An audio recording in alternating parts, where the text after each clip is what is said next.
जय श्रीमन्नारायण। श्रीशैलेशदयापात्रं धीभक्त्यादिगुणार्णवं यतीन्द्रप्रवरं वन्दे रम्यजामातरं मुनिं। लक्ष्मीनाथसमारम्भां नाथयामुनमध्यमाम् अस्मदाचार्यपर्यन्तां वन्दे गुरुपरम्पराम्। मौद्गल्यवंशं सुलभं सुशीलं रामानुजार्यस्य मताश्रयन्तम् श्रीमत्सुखाचार्यकृपैकभाजं श्रीदेवकीनन्दनवर्यमीडे। चिदचिदपरतत्त्वानां तत्त्वयाथार्थ्यवेदिने रामानुजाय मुनये नमो मम गरीयसे। नीलातुङ्गस्तनगिरितटे सुप्तमुद्बोध्य कृष्णं पारार्थ्यं स्वं श्रुतिशतशिरसिद्धमध्यापयन्ति।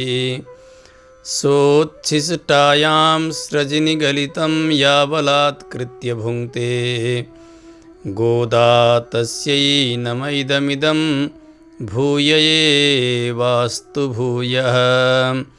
शतमखमणिनीला चारुकल्हारहस्ता स्तनभरनमिताङ्गी सान्द्रवात्सल्यसिन्धुः अलकविनिहिताभिस्रग्भिराकृष्टनाथा विलसतु हृदि गोदा विष्णुचित्तात्मजानः। विलसतु हृदि गोदा विष्णुचित्तात्मजानः। अखिलहेय प्रत्यनीक कल्याणैकतान स्वेतर समस्त वस्तु विलक्षण अनंत ज्ञानानंदैक स्वरूप परात्पर परब्रह्म परमेश्वर भगवान श्री गोदारंगमन्नार प्रभु का दिव्य अनुग्रह द्वारा पावन धनुर्मास महोत्सव में श्री जगतजननी गोदादेवी महारानी द्वारा अनुग्रहित तिरुपावे दिव्य प्रबंध को रसास्वादन हामीहरू गरिरहेका छौं। यस दिव्य अनुष्ठान को आज हामी 15औं दिन में प्रवेश गरिरहेका छौं।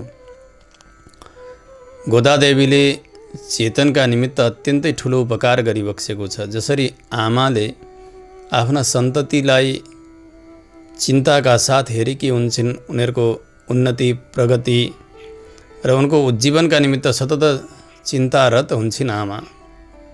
जगतकी आमा साक्षात् श्री गोदादेवीले पनि हामी चेतनका निमित्त त्यति नै चिन्ता गरिबक्सेको छ। आफ्ना आचरणद्वारा र आफ्ना वाणीद्वारा जसरी तसरी पनि यी जीवात्माहरू सबै भगवानका बनुन् भनेर नै प्रयास गर्नुभएको छ। श्री विष्णुचित्त सूरी जो पूर्व सिखी ब्राह्मण हुनुहुन्छ, धन्वे नव्य नगरमा भगवान श्री बटपत्र साई प्रभुको तुलसी पुष्पको कैंकर्य गरिरहनु भएको छ। उहाँले सुन्नुभयो पहिले कि भगवान जब श्री मथुरामा प्रवेश गर्नुभयो अक्रूरजीका साथ, अक्रूरजीलाई भन्नुभयो, काका हजुर अब आफ्ना घरमा जानुहोस्, हामी पैदल यो शोभा हेर्दै हेर्दै जानेछौँ। भगवान जाँदै जाँदै धोबीका यहाँ पुग्नुभयो। धोबीको उद्धार भगवानले गर्नुभयो। अगाडि गइसकेपछि एक सूचीकारका पास पुग्नुभयो, दर्जीका पास। त्यहाँ भगवानले ती ठुला ठुला वस्त्रहरूलाई आफ्ना शरीरमा मिल्ने गरीको बनाउन लगाउनुभयो। उनलाई पनि अक्षय ऐश्वर्य प्रदान गर्नुभयो, भक्ति प्रदान गर्नुभयो भगवानले। जब मालाकारका पासमा पुग्नुभयो भगवान, त्यस समयमा केही भगवानले माग्नै नपाइकन बलरामजी र भगवानलाई देख्ने बित्तिकै मालाकारले आसनमा राखेर अर्घ्यपाद्य आचमन इत्यादिद्वारा पूजन गरेर सुन्दर माला भगवानलाई अर्पण गरिदिनु भयो। बलरामजीलाई पनि अर्पण गरिदिनु भयो। यी मालाकार हुनुहुन्थ्यो कंसका सेवक, कंसका निमित्त माला बनाउने। परन्तु भगवानलाई यति सुन्दर सेवा गरिसकेपछि प्रभु प्रसन्न भएर यहाँको ऐश्वर्य अनि भगवानका भक्तमा प्रेम, भगवानमा प्रेम र शरीर छुटिसकेपछि मोक्ष पद पनि दिने यस्तो वरदान भगवानले दिबक्स्यो मालाकारलाई। यो सुन्दै जानुभयो विष्णुचित्त सूरीले। त्यस समयबाट उहाँलाई यस्तो निर्णय भयो, ओहो सबैभन्दा सजिलो सेवा भगवानको पुष्प तुलसीको सेवा। यसरी प्रभुलाई यो माला लगाइदिँदा मालाकारमाथि यति ठुलो कृपा गर्नुभयो भने अब मैले पनि बटपत्र साई प्रभुको यही नै कैंकर्य गर्नेछु भनेर तुलसी पुष्पको वाटिका लगाएर आफै गोडमेल गरेर अत्यन्तै सुन्दर सुन्दर मालाहरू बनाएर प्रतिदिन भगवानका सन्निधिमा लिएर जानुहुन्थ्यो र भगवानको सेवा गर्नुहुन्थ्यो।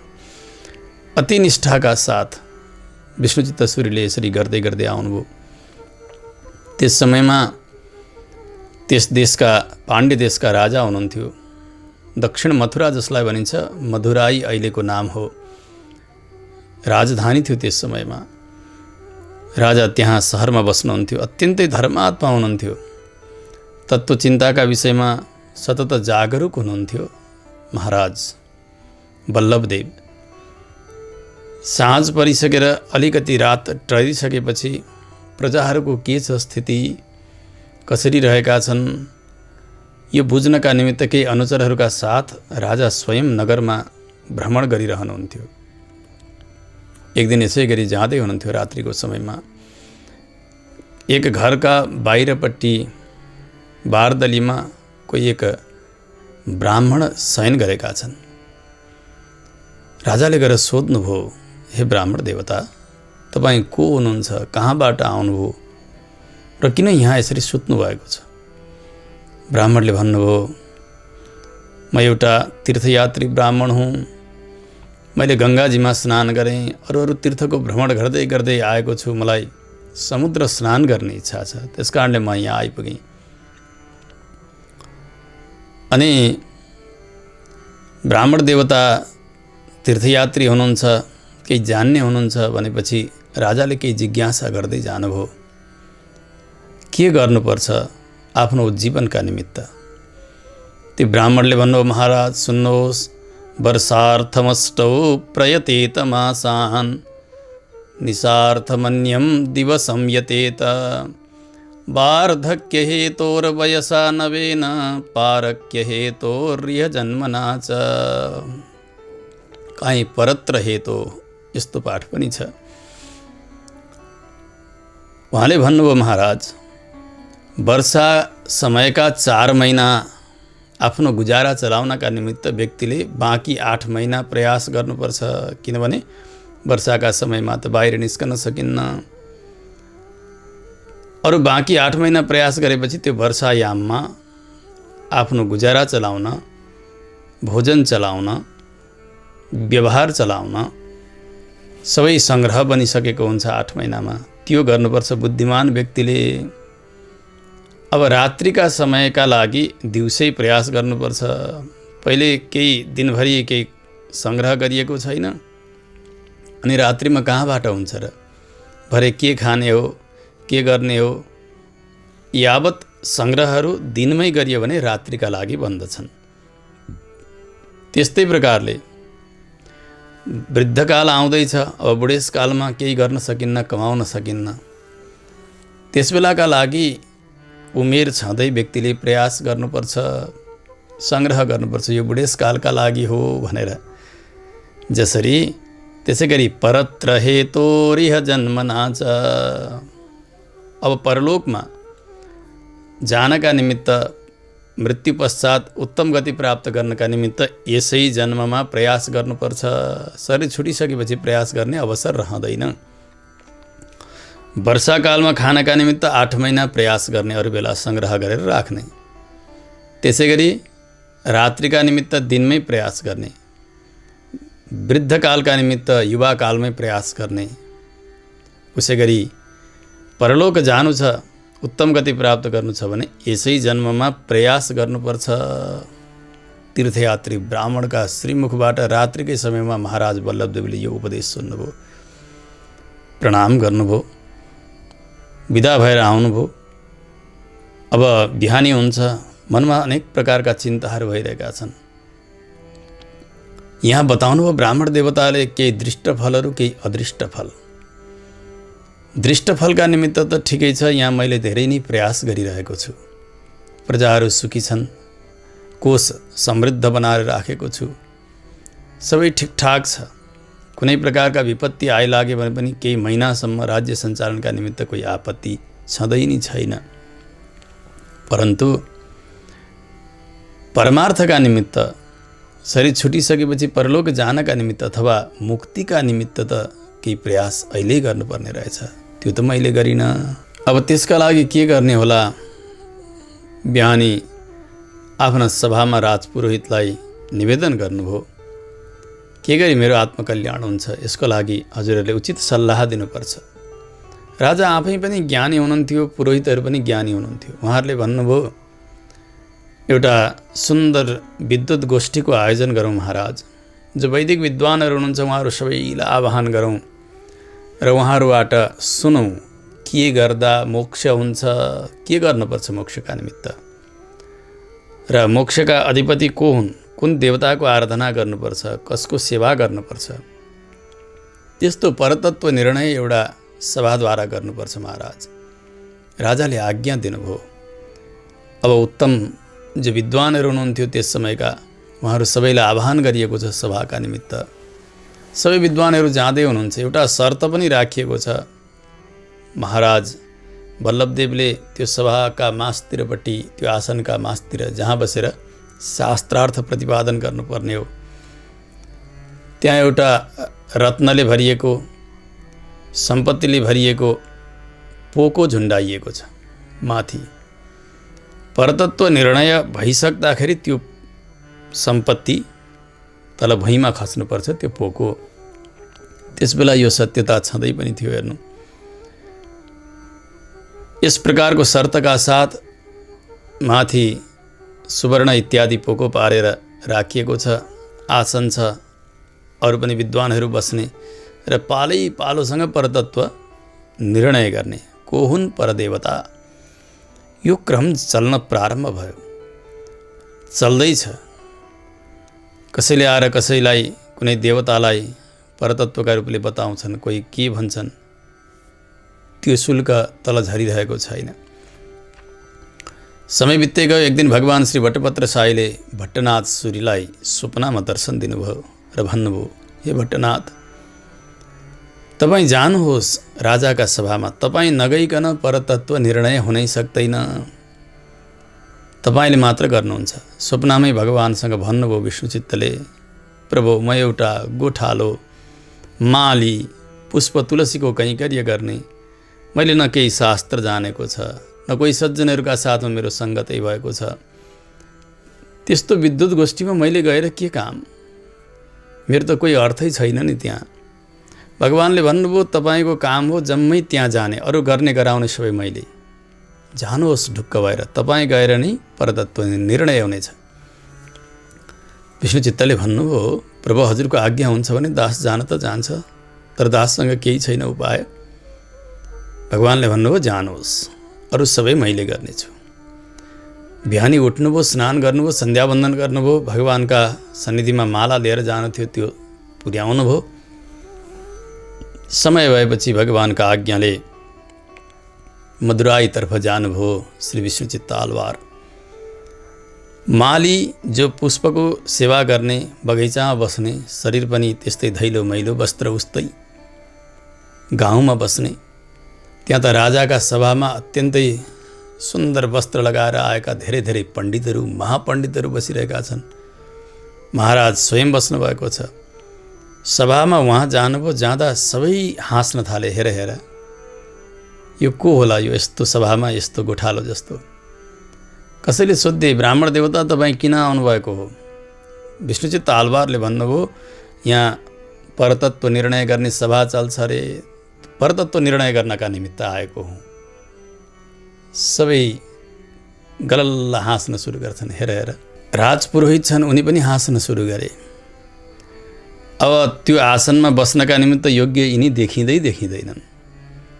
पुरोहितले भने, महाराज हुन्न, यी कुनै पागल होलान्, यिनलाई यो आसन दिनु हुँदैन, यो आसन त विद्वानहरूका लागि हो। तर महाराज वल्लभदेव धेरै नै ज्ञानी हुनुहुन्थ्यो। उहाँलाई भित्र लाग्यो, हुनसक्छ यहाँ कोही विभूति आउनुभएको होला, यहाँलाई पनि अवसर दिनुपर्छ, ब्राह्मणको अपमान हुनुहुन्न। राजाले स्वागत गर्दै लिएर आउनुभयो र आसनमा राख्नुभयो श्री विष्णुचित्त आलवारलाई। विष्णुचित्त सूरी भगवानको दिव्य ध्यान गर्नुहुन्छ जस्तो झाँकी दर्शन दिनुभएको थियो प्रभुले स्वप्नमा। श्री भट्टपत्र साई भगवानले तन्मय भएर अब परतत्वका विषयमा बोल्न प्रारम्भ गर्नुभयो। त्यसबेला विष्णुचित्त सूरीको मुख मात्र छ, परन्तु वाणीका रूपले स्वयं भगवान बोलिबक्सँदैछ। सारा वेद वेदान्त इतिहास धर्मशास्त्र सबै शास्त्रहरू यसरी उहाँका श्रीमुखबाट बगिरहेका छन्, मानौ एउटी गङ्गा बगिरहेकी छन्। जसरी उपनिषदको त्यो उपल्लो तात्पर्यलाई बताउनु भयो। नारायणात् ब्रह्मा जायते, नारायणात् रुद्रो जायते, नारायणात् इन्द्रो जायते, नारायणात् प्रजापतिः प्रजायते, नारायणात् द्वादशादित्या रुद्रा वसवः सर्वाणि छन्दांसि नारायणादेव समुत्पद्यन्ते, नारायणात् प्रवर्तन्ते, नारायणे प्रलीयन्ते। सारा देवता ब्रह्मा शङ्कर इन्द्र अरु प्रजापतिहरू पनि सबै भगवान श्रीमन्नारायण प्रभुबाटै बनेका हुन्। सारा जगत भगवानबाट बनेको छ। यो जगत समाप्त हुँदा पनि भगवानमै गएर समाप्त हुन्छ। जगतका एकमात्र कारण परब्रह्म परमात्मा भगवान श्रीमन्नारायण हुनुहुन्छ। यो उद्घोष गर्ने बित्तिकै त्यो माथिको त्यो सम्पत्तिको पोको भुइँमा खस्यो, हाहाकार भयो, आकाशबाट पुष्पको वृष्टि हुन लाग्यो। श्री भट्टनाथ सूरीको तनैन गाइन्छ, हेर्नु परम्परामा। गुरुमुख मनधित्य प्राहवेदान अशेषान् नरपति परिक्लिप्तं शुल्कम् आदातु कामः स्वसुरमवर वन्द्यं रङ्गनाथस्य साक्षात् द्विजकुलतिलकं तं विष्णुचित्तं नमामि। श्री विष्णुचित्त सूरी उहाँले गुरुमुख भएर केही पढ्नु भएको थिएन। आचार्य कुलमा बसेर गुरुका यहाँ बसेर वेद वेदान्तको अध्ययन पनि गर्नुभएको थिएन। केवल प्रगाढ प्रेम थियो भगवानमा। पुष्पको तुलसीको सेवा गर्नुहुन्थ्यो। भगवानले स्वप्नमा दर्शन दिनुभयो, जाऊ तिमी गर्ने जति म गर्नेछु। आखिर भगवानकै बाणीले जानुभयो, उहाँ सबै गर्ने गराउने भगवानले नै गर्नुभयो। गुरुमुखम अनधित्य प्राह वेदान अशेषान्, समग्र वेद नै आफ्ना श्रीमुखबाट निकालिदिनु भयो। त्यो शुल्कम आदातु कामः, शुल्क त यहाँ झरिसक्यो। चकित भएका छन्। यसरी परतत्व निर्णय गर्नुभयो श्री भट्टनाथ सूरीले। यस्ता भगवानका अनन्य भक्त। अब राजाले दिव्य सवारी चलाउन लाग्नुहुन्छ। त्यस समयमा भगवानलाई पनि वैकुण्ठमा बसिरहने इच्छा भएन। भगवान गरुडमा सवारी हुनुभयो लक्ष्मीजीका साथमा। भगवानको दर्शन गर्नुहुन्छ विष्णुचित्त सूरीले। त्यो सवारीका समयमा सारा इन्द्र वरुण कुबेर आदि गरेका देवताहरू सेवा गरिरहेका छन् भगवानको। उहाँका श्रीमुखबाट मङ्गलानुशासन पद्य प्रारम्भ भयो। पल्लाण्डु पल्लाण्डु पल्लाइरताण्डु पलकोडी नूराइरम मल्लाण्ड तिन्नोल मणिमन्ना उनसे बड़े वेत्रुकाभो अडियो मोडुम निन्डोडुम पिरी बिन्नियाइरुम पल्लाण्डु इत्यादि। हे प्रभु, हजुरको मङ्गल होस्, मङ्गल होस्, मङ्गल होस्। यस बेला श्री भट्टनाथ सूरीका श्रीमुखबाट निस्किएको यो मङ्गलानुशासन पद्य। त्यसकारण दिव्य प्रबन्धका प्रारम्भमा यहाँबाटै सुरु गरिन्छ पाठ गर्नका निमित्त। यस्ता महापुरुष श्री भट्टनाथ सूरी भगवानले पनि वैकुण्ठ छोडेर उहाँको त्यो वैभवको दर्शन गर्नका निमित्त आउनु पर्यो। भक्तको उत्कर्ष भगवानका निमित्त यति प्रियकर हुन्छ।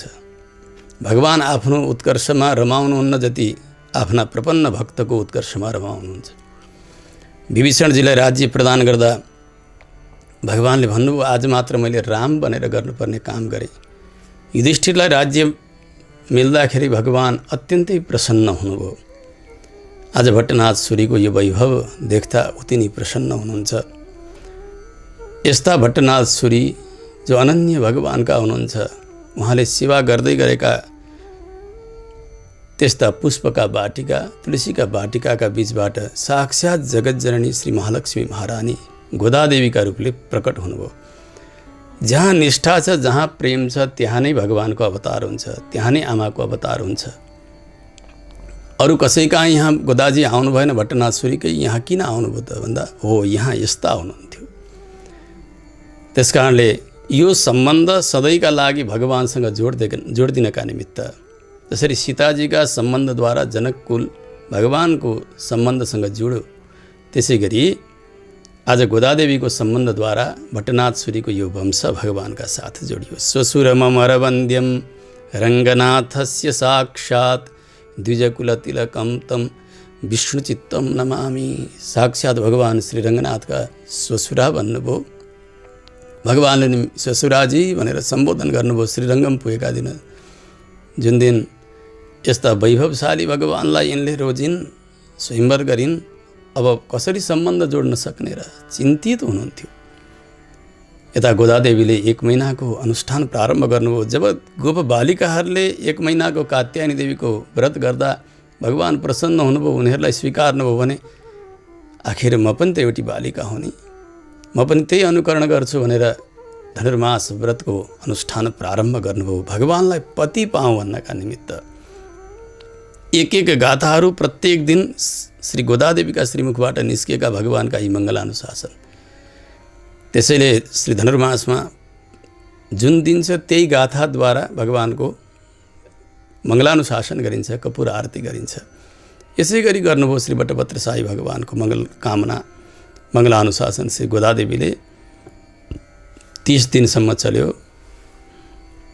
भगवान स्वप्नमा दर्शन दिनुहुन्छ, गोदा तिम्रो व्रतबाट म प्रसन्न भएको छु, तिम्रा मनोवाञ्छा पुरा हुनेछन्, अब ढुक्क हौ। उतातिर विष्णुचित्त सूरी पुग्नु भएको छ, उहाँ स्वप्नमा दर्शन भयो भगवानको। भगवानले भन्नु, हे ससुराजी किन चिन्ता गर्नुहुन्छ, तपाईँले केही चिन्ता गर्नुपर्ने छैन, गोदा मेरी हुन्, मैले उनलाई स्वीकार्ने छु, चिन्ता नगर्नुहोस्। यसरी यहाँ फर्केर आउनुहुन्छ। अनुष्ठान पूर्ण भयो, समय भयो, भगवानले आज्ञा दिनुभयो, दूतहरू पठाइए विष्णुचित्त सूरीका यहाँ खबर गर्नका निमित्त। यता राजा वल्लभदेव साक्षात् श्री भट्टनाथ सूरीका शिष्य हुनुहुन्थ्यो। जुन दिन परतत्व निर्णय गर्नुभयो त्यस दिनबाट राजा श्री विष्णुचित्त सूरीसँग दीक्षित हुनुभयो। आफ्ना गुरुपुत्रीको त विवाह धुमधामसँग सेनाहरू रथ सबै तयार गरेर यहाँबाट वैभवका साथ श्री रङ्गम प्रस्थान गर्नुहुन्छ। 7 प्रकोटा परिक्रमा गर्नुभयो श्री गोदादेवीले त्यो वैभवका साथ सेनाहरूका साथ। गर्भालयभित्र प्रवेश गर्ने समय भयो, सबै हेरिरहेका छन्। भगवान बेहुलो बनेर बाहिर प्रकट भइरहेको छ। 33 कोटी देवताहरू भगवानका विवाहमा सहभागी छन्। सारा दिव्य देशका श्रीमूर्तिहरू विग्रहहरू प्रकट हुनुभएको छ भगवानको विवाहको दर्शन गर्नका निमित्त। भित्र प्रवेश गर्नुभयो। भगवान श्री रङ्गनाथले गोदादेवीको पाणी ग्रहण गर्नुहुन्छ। तत्कालै गोदादेवी भगवानमा विलीन हुनुभयो। यो वैभव यहाँ किन बताउन खोजिएको भने यस्तै श्री गोदादेवी सामान्य कोही एउटी कवयत्री होइन, साक्षात् भगवती लक्ष्मीजी र भगवानकी अनुरूप र अभिमत जो महिषी हुनुहुन्छ त्यस्तै गोदादेवीद्वारा गान गरिएको भएको हुनाले अरू प्रबन्धहरू आलवारहरूले गान गर्नुभएको प्रबन्धभन्दा यो अत्यन्तै उत्कृष्ट बन्यो। त्यस्तो श्री तिरुपावै दिव्य प्रबन्धको रसास्वादन गर्दै आज हामी 15औं दिनमा प्रवेश गरेका छौँ। श्री गोदादेवीका श्रीमुखबाट प्रकट भएको यो पञ्चदशी गाथालाई पहिले हामी पाठ गर्नेछौँ।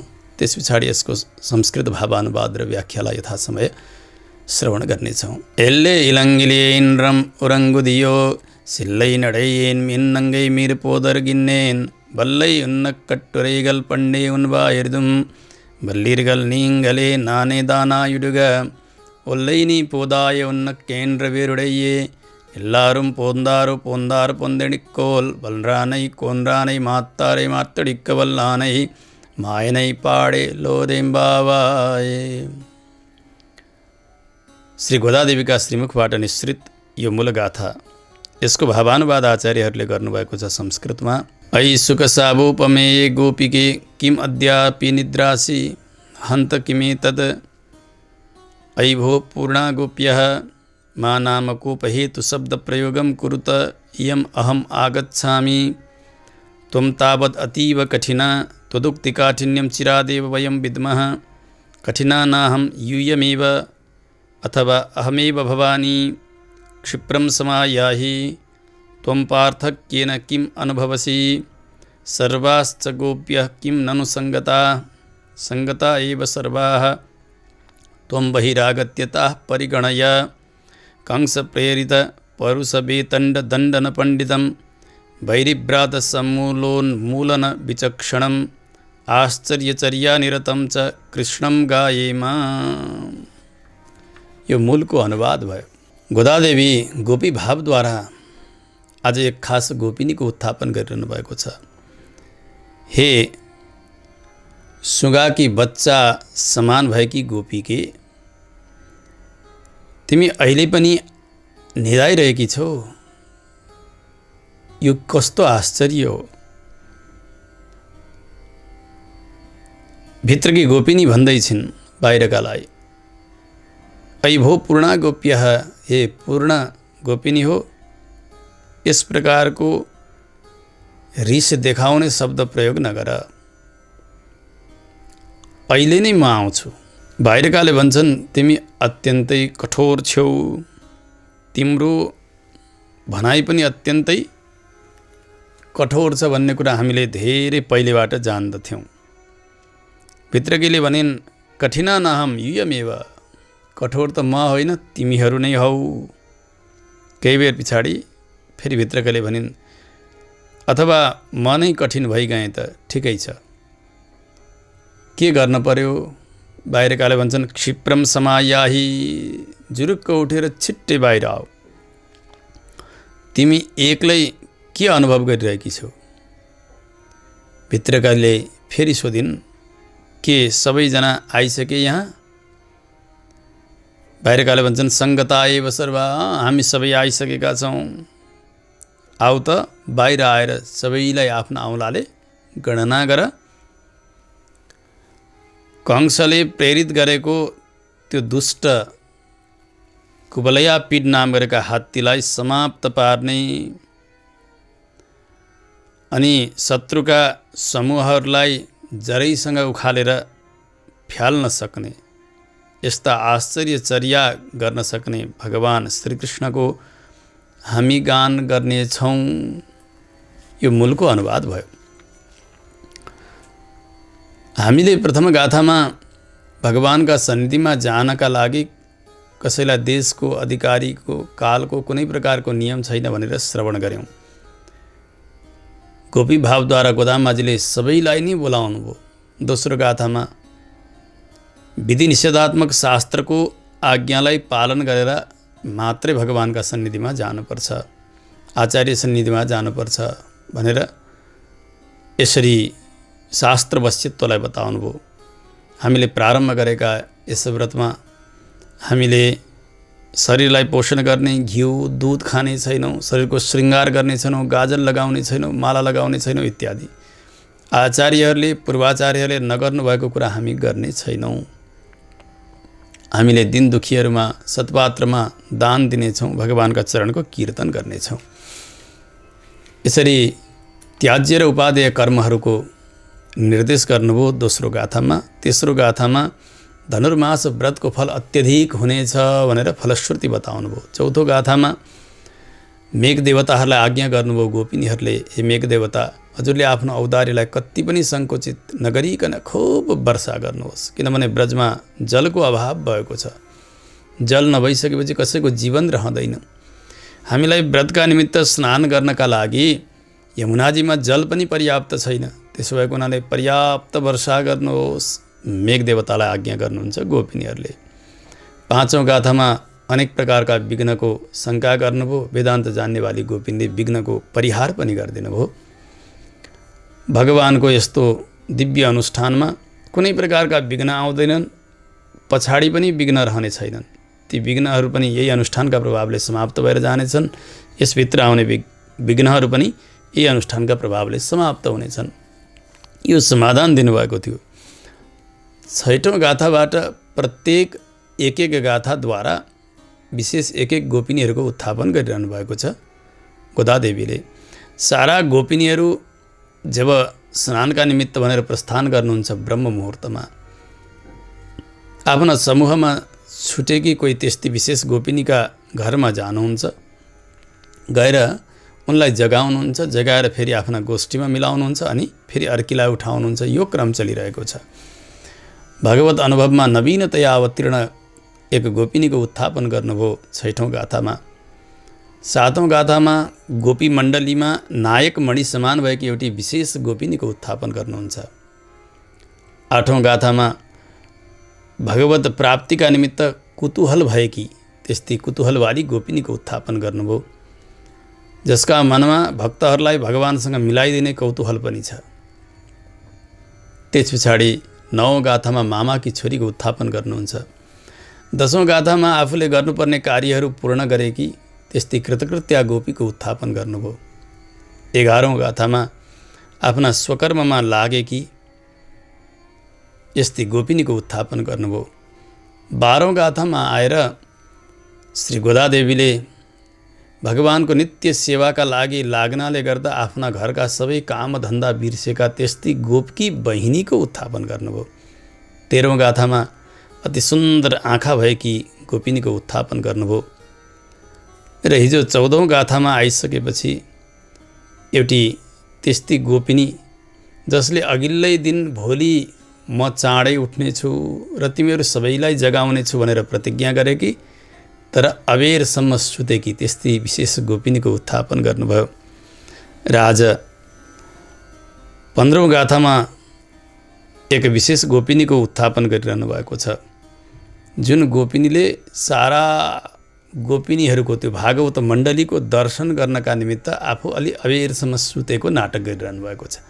सबैजना आउनुभयो भने सबैको दर्शन मैले यी नेत्रद्वारा गर्छु भन्ने यो भाव भएकी गोपिनीको उत्थापन गरिरहनु भएको छ।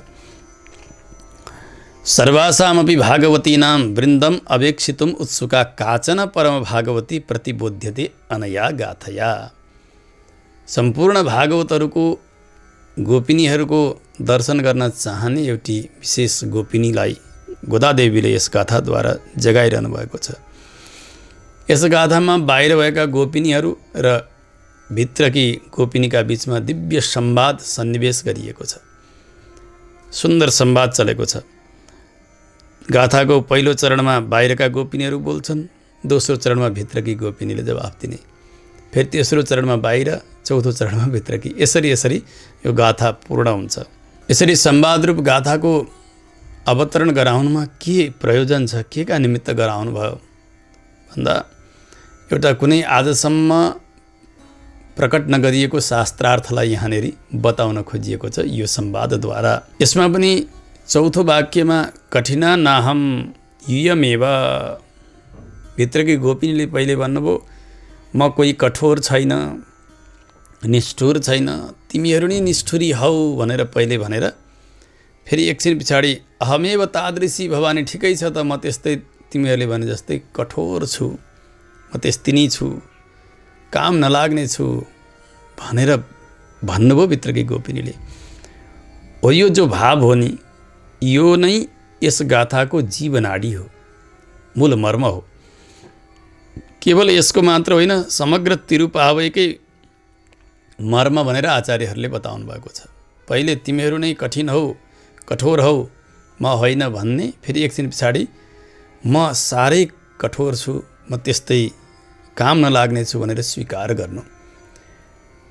यो जो मर्म हो नि, त्यसलाई नै यस गाथाको मर्म अथवा मूल रहस्य भनेर बताउनु भएको छ। यो हामीले अहिले केही बेरमा बुझ्नेछौँ। लोकमा अपराध गर्ने व्यक्तिहरू हुन्छन्, आफूले गरेका अपराधलाई लुकाउन चाहन्छन्। कसैले तैँले यस्तो अपराध गरिसरे भन्यो भने होइन होइन कहाँ हो र भनेर पहिल्यै भनिदिइहाल्छन्। यो प्राय संसारमा देखिन्छ नि। अनि कोही आफूले गरेको अपराध स्वीकार्छन्, हो मैले हजुर यसो गरेकै हुँ भन्छन् कोही सज्जनहरूले। अनि शास्त्रले चाहिँ के भन्छन् भने आफूले गरेको अपराध लुकाउनु भन्दा आफूले गरिगइयो जानेर नजानेर अपराध भने त्यो प्रकाश गर्नु नै सबैभन्दा राम्रो हो, त्यसले अपराधको प्रायश्चित्त पनि बन्छ भनेर शास्त्रले बताएका छन्। त्यसकारणले आफूले गरिएको छ अपराध भने त्यो अपराध स्वीकार गर्नु। अर्को एउटा अझै माथिल्लो कक्षा हुन्छ, कसैले अपराध स्वीकारेनन्, होइन भने कसैले अपराधलाई स्वीकारे, यो दुई भयो। त्यस पछाडि अर्को तेस्रो उत्तम कक्षा छ एउटा, ऊ व्यक्तिले अपराध गरेको होस् अथवा अपराध नगरेको होस्, तर कसैले तैँले यसो गरिस् भनेर भनिदियो भने हो हजुर म त्यस्तै अपराधी छु हो म त्यस्तै काम नलाग्ने छु, हजुरले भनिबक्से जस्तै हो भनेर स्वीकार गर्ने त्यस्ता व्यक्ति हुन्छन्, यिनीहरू त अझै उत्तम कक्षाका व्यक्तिहरू हुन्। सत्यम दोषवान एव अहम अस्मि गुणदरिद्र एव अहम अस्मि। हो हजुरले भनिबक्से जस्तै म अत्यन्तै दोषी हुँ, दोषग्राही हुँ, मसँग कुनै राम्रा गुण छँदै नै छैनन्। तर त्यो आक्षेप गर्नेले के गर्दैछ भने यिनमा भएको गुणलाई पनि दोष बनाइरहेको छ, यी त्यसलाई दोषै रूपले स्वीकार गरिरहेका छन्। हो यस्ता व्यक्ति अत्यन्तै उत्तम कक्षाका व्यक्तिहरू हुन्। यी बराबर न कोही छन्, न यीभन्दा माथि नै कोही छन्। यस्तो उत्तुङ्ग कक्षा। रुक्षाक्षराणि शृण्वन् वै तथा भागवते रितान् प्रणामपूर्वकं क्षान्त्या यो वदेद वैष्णवो हि सः। वैष्णवमा हुने एउटा लक्षण बताउनुहुन्छ शास्त्रले। कस्तो हो त त्यो भने कोही भागवतहरूले, वैष्णवजनहरूले एकदमै रुखा बाणीहरू बोल्नुभयो, त यस्तो उस्तो भनेर खुब निन्दा गर्नुभयो, गाली दिनुभयो। त्यो सुनेर पटक्कै जवाफ फर्काउँदैनन्। उहाँहरूले भन्नुभयो यो मेरा निमित्त आशीर्वाद समान हो भनेर स्वीकार गर्ने। अनि त्यसो भन्नुभयो भने प्रणामपूर्वकमा शिर निहुराएर हजुर म यस्तै छु, अपराधी छु भनेर भित्रैबाट स्वीकार गर्न सक्ने। अनि उहाँहरू सबैलाई कोही प्रकारको दोष नदिने, यो नै वैष्णवत्वको उपल्लो सीमा हो। शास्त्रले वैष्णवताको बाह्य लक्षणलाई त यसरी बताउनु भएको छ। सात्विकाग्रेसर पुराण श्री पद्मपुराण भन्नुहुन्छ, एकण्ठ लग्न तुलसी नलिनाक्षमाला ए बाहुमूल परिचिह्नित शङ्खचक्राः ए वाललाटफलकेलसदूर्ध्वपुण्ड्रास्ते वैष्णवा भुवनमासुपवित्रयन्ती। जसले कमलको माला लगाउनु भएको छ, तुलसीको माला लगाउनु भएको छ गलामा, त्यसै गरी शङ्खचक्र धारण गर्नुभएको छ आफ्ना बाहुमूलमा, अनि आफ्ना निधारमा ऊर्ध्वपुण्ड धारण गर्नुभएको छ, तिलक हो। उहाँहरू नै ते वैष्णवाः, उहाँहरूलाई नै वैष्णव भन्नुपर्छ। प्राय चर्चा सुन्ने गरिन्छ, हेर्नु जो शास्त्र र सज्जनको सङ्गत नगरेका पटमूर्खहरू छन् र दुराग्रह भरिएका छन्, आफूलाई पण्डित भनाउँछन्। हामी पनि त हुँदै हौ नि वैष्णव, हो हुन त भगवान विष्णुको जगतभित्र बसेका सबै वैष्णव हौँ, यो त एउटा सामान्य कुरा हो। तर वैष्णवताको बाह्य लक्षण चाहिँ के हो त भन्दा यो हुनु पर्यो, गलामा तुलसीको माला हुनु पर्यो, बाहुमूलमा शङ्खचक्र धारण गरिएको हुनु पर्यो, निधारमा ऊर्ध्वपुण्ड र तिलक लगाइएको हुनु पर्यो, अनि मात्रै ते वैष्णवाः, तिनीहरूलाई मात्रै वैष्णव भन्नुपर्छ। यी त हामीले कसैले भनेका शब्द होइनन्, साक्षात् व्यासजीले श्री पद्मपुराणद्वारा बताइरहनु भएको छ। त्यसकारणले वैष्णवताको यो बाह्य लक्षण हो, यो बाह्य वेश हो।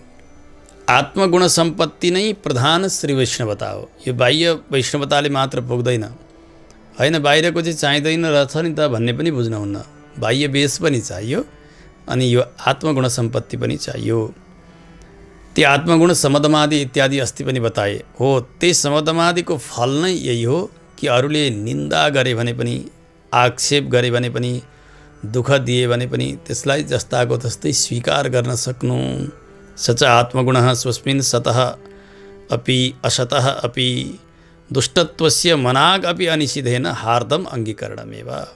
आफूले गरेको दुष्ट्याइ होस् अथवा नगरेको नै त्यसै आरोप लागेको होस्, त्यसलाई हृदयबाटै स्वीकार गर्नु यो प्रधान वैष्णवता हो। यो नैत्यानुसन्धानको पराकाष्ठा, यो स्वरूप हो वैष्णवको। जस्तो कि भगवान श्री रामचन्द्रको वनवास भयो, युवराज पदमा अभिषेक गर्न तयारी गर्नुभएको थियो, मन्थराले बुद्धि समाप्त पार्दी कैकेयी महारानीको। कैकेयीले यस्तो वरदान माग्नुभयो, विवासनं च रामस्य भरतस्य अभिषेचनम। रामलाई 14 वर्षका निमित्त वनवास, भरतलाई यही सामग्रीद्वारा राज्याभिषेक। माता पिताको यो इच्छा जानेर, पिताजी बाध्य हुनुभएको जानेर पितालाई धर्म सङ्कटमा नबनाउनका निमित्त भगवान वनमा जानुभयो, पितृ आज्ञालाई पालन गरेर। सारा प्रजाहरू रोइरहेका छन्, भरतजीलाई उहाँबाट लिएर आइयो मामा घरबाट, पिताजी परलोक हुनुभएको छ, भगवान वनवास जानुभएको छ, अयोध्या एउटी विधवा नारी समान श्रृङ्गारहीन बनेकी छन्। त्यस्तो स्थिति भयो। अब त्यसबेला सबैलाई यही भयो कि यो भरतका कारणले गर्दा, भरतलाई राजा बनाउनाले गर्दाखेरि यो सबै विपत्ति आइलाग्यो। कैकेयीले नगर्ने काम गरिन्। यसमा कैकेयीको ठुलो दोष छ। कैकेयीले यसरी वरदान माग्दिन थिइन् भने आज यस्तो स्थिति हुने थिएन भनेर कैकेयीलाई खुब धिक्कारे सबैले। सर्वत्र निन्दा हुँदै हुँदै गइरहेको छ। आफ्ना आवश्यक कृत्यहरू सम्पन्न गर्नुभयो, कौशल्या मातासँग भेट गर्नुभयो, आँखाबाट आँसु बगाउनुभयो, आफूलाई नै अपराधी मान्नुभयो श्री भरतजीले, र यसमा मेरो कुनै स्वार्थ छैन भन्ने कुरा पनि बताउनुभयो। एक दिन भरतजीले भन्नुहुन्छ, भगवान श्री रामचन्द्रको वनवासका लागि अरू कसैको दोष छैन, यो सारा दोष भनेको त मेरै रहेछ। न मन्थराय न च मातुरस्य दोषो न राज्ञो न च राघवस्य मत्पापमेवात्र निमित्तमासीद् वन प्रवेशे रघुनन्दनस्य। भगवान श्री रामचन्द्रको वनवास गमनमा न मन्थराको पनि केही दोष छैन, न मेरी आमाको दोष छ, न राजाको दोष छ, पिताजीको दोष पनि छैन, अरू कसैको दोष छैन। भगवान श्री रामचन्द्रको त कति पनि दोष छैन। त्यसो भए दोषी को हो त? भरतजीले भन्नुहुन्छ, मत्पापमेवात्र निमित्तम। यो सबै अनर्थका निमित्त मेरो पाप नै निमित्त हो। म त्यति अपराधी थिएँ, मेरो अपराध आज मूर्तिमान भएर फल दिइरहेको छ। त्यसकारणले यो विपरीतै विपरीत भयो। पिताजी जानुभयो, यो दुर्दशा अयोध्याको भयो, भगवान श्री रामचन्द्रको वनवास भयो। म त्यति अपराधी हुँ भनेर भगवानको वनवास गमनका निमित्त आफूलाई अपराधी स्वीकार गर्नुभयो श्री भरतजीले। भरतम महात्मानं स्वात्मना तुलयितुं क्षमः पुरुषतल्लजो दुर्लभ खलु लोके। यसरी आफूले नगरेको कार्यको पनि दोष भागी आफूलाई बनाएर, आफूलाई अपराधी बनाएर स्वीकार गर्न सक्ने भरतजी जस्ता अरू को हुन सकेर संसारमा? न कोही भए, न कोही हुन सक्लान्। त्यस्ता उत्तम अधिकारीलाई जान्नुपर्छ। अनेक प्रकारका आक्षेपहरू पनि आफूले सहसा स्वीकार गर्ने, हृदयबाटै स्वीकार गर्ने। जस्तो कि काहीँ संसारमा कस्तो हुन्छ भने कोही पण्डित छन्, प्रवचन गर्नका निमित्त बसेका छन्, धेरै धेरै अरू श्रोताहरू बसेका छन्, अरू कोही ज्ञानीहरू पनि बस्नु भएको छ भने पहिले प्रारम्भ गर्ने बेलामा उनले भन्छन्, मैले त के पढेको छ र के जानेको छ र, तर के गर्नु, मैले गुरुकुल वास पनि गरिनँ, गुरुहरूको सेवा पनि गरिनँ, शास्त्रको अध्ययन पनि गरिनँ, तर पनि हजुरहरूले आज्ञा गर्नुभयो केही न केही सुनाइदिनु भनेर अब म जसो तसो बोल्छु। मैले केही तलमाथि बोलेँ भने, विपरीत बोलेँ भने हजुरहरूले मलाई क्षमा गरिदिनुहोस्, यो बाबु यो भएन भनिदिनुहोस् भनेर पहिला नैचे अनुसन्धान गरेर प्रारम्भ गर्छन्। सर्वथा शिक्षणीय अहम, हजुरहरूले नै मलाई शिक्षा दिनुपर्छ है, यो भएन भनिदिनुपर्छ है भनेर प्रारम्भ गरे। कथा प्रारम्भ भयो, सम्पन्न भयो। सम्पन्न भइसकेपछि अन्तिममा कोही व्यक्ति त्यहाँबाट जुरुक्क उठेर भनोस्, अयम अज्ञानाम अग्रणीः असम्बद्धमेव किमपि किमपि प्रणपितवान् महसभायाम महदिदम सासम। हेर हेर, यो अज्ञानीहरूको राजा रहेछ यो कथा भन्ने मान्छे। नचाहिँदो मात्र भनेको भने गर्यो यसले। कथा आज शास्त्रको अर्थ के मन लाग्छ त्यही भनेको भने गर्छ। यस्तो महान सभाका बिचमा यस्ता ज्ञानीहरू बसेका ठाउँमा यसको कस्तो दुस्साहस यसको, हेर हेर भनेर जुरुक्कै कसैले उठेर त्यहाँ भनिदिउन् त। छेउमा लौरा डन्डा अथवा मुङ्ग्रो के छ त्यही उठाएर ए धुर त के भनिस् अरे भनेर ब्यासबाट उठेर पिट्न गइरहेछन् त्यहाँ। रे धुर त तम प्रहर तुम, ए के भन्दैछस् मलाई, तैँले चाहिँ के जाने छस् भनेर। अघि चाहिँ भन्दै थिएँ म केही जान्दिनँ, शास्त्र पनि पढेको छैन, गुरुकुलमा पनि बसेको छैन, गुरुहरूको सेवा पनि गरेको छैन, हजुरहरूको आज्ञाले म भन्दैछु, के गल्ती बोलेँ भने हजुरहरूले मलाई सम्झाइदिनु होला। अब त्यसो भन्दै गरेका व्यक्ति अब अहिले उसले धुर त तैँले के भनिस् अरे भन्दै भन्दै डन्डा लिएर दौडिन्छ। यही त देखिन्छ नि, होइन? केवल व्यक्ति भन्दिनका लागि भनिदिन्छ, बाहिर बाहिर बोलिदिन्छ, तर भित्रबाट त्यो सबै प्रकारका दोषहरू स्वीकार गर्न सक्ने, आक्षेपहरू स्वीकार गर्न सक्ने व्यक्ति त कोही पाइन्न। जो भरतजी एक मिल्नुभयो संसारमा।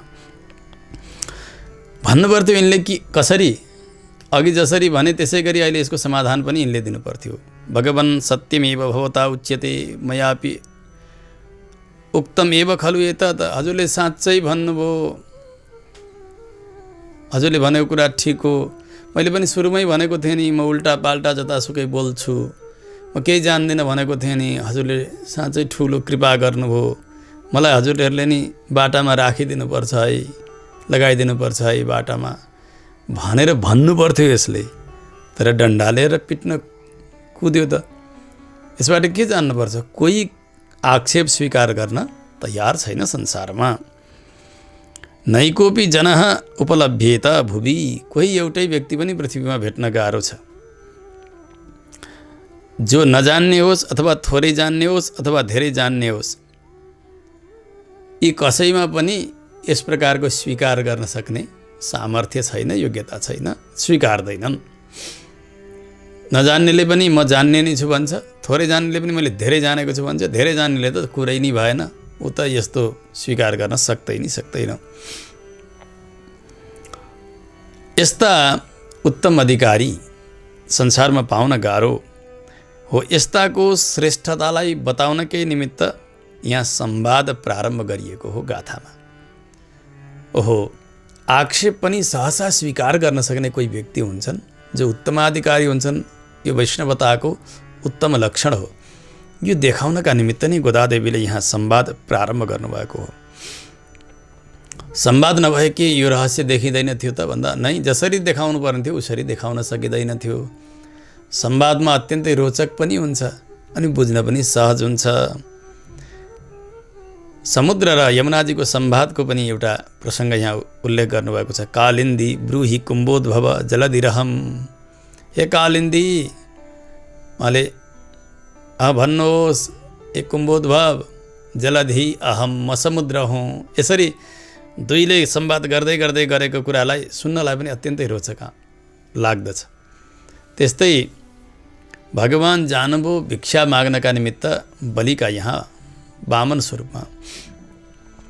भिक्षार्थी स्वक्वयात सुतनु बलिमखे।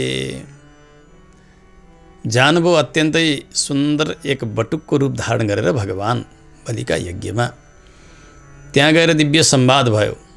आचार्यहरूले बताउनुहुन्छ, भगवानलाई देखेर महाराज बलिले स्वागत गर्दै गर्दै भन्नुभयो, कस्त्वं ब्रह्मन् अपूर्वः क्वच तव बसतिर्याखिला ब्रह्मसृष्टिः कस्ते त्राता ह्यनाथः क्वच तव पितरौ नैव तां तं च जाने किन्तेऽभीष्टं ददामि त्रिपदपरिमिता भूमिरत्यल्पमेतत् त्रैलोक्यं भावगर्भं बलिरिति निगदन् वामनो न सपायात्।